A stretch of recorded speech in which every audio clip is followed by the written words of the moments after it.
Good morning po. Tignan nyo po ang ating ulan. Malakas po ang aming ulan dito. Puro hamog. Tignan nyo po yung mga kapaligiran, mga kapatid. Ganyan. Sa sobra pong ulan. Ayan po. Dala po ng bagyo.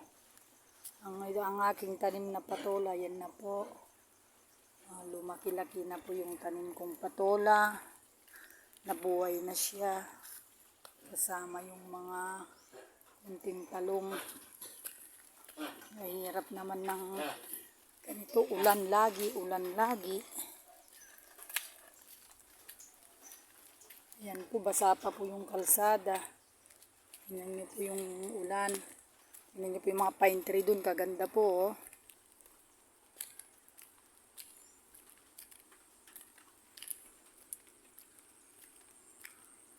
Yan ang mga pananim.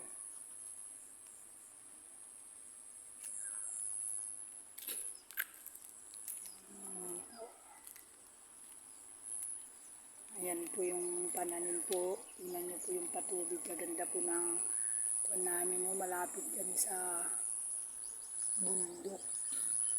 Sa gilid po dyan. Meron pong yun yung ilog po doon. Nakikita nyo po yung ilog. Ayun po, malalim po yung ilog dito sa amin sa Maydam. Ayan.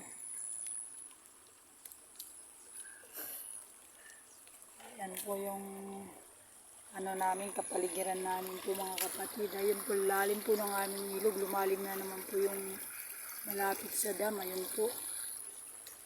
Ito po yung patubig. Ganda po ang view. Ayan po. Kada malakas po yung ulan, lumalalim po yung tubig dun.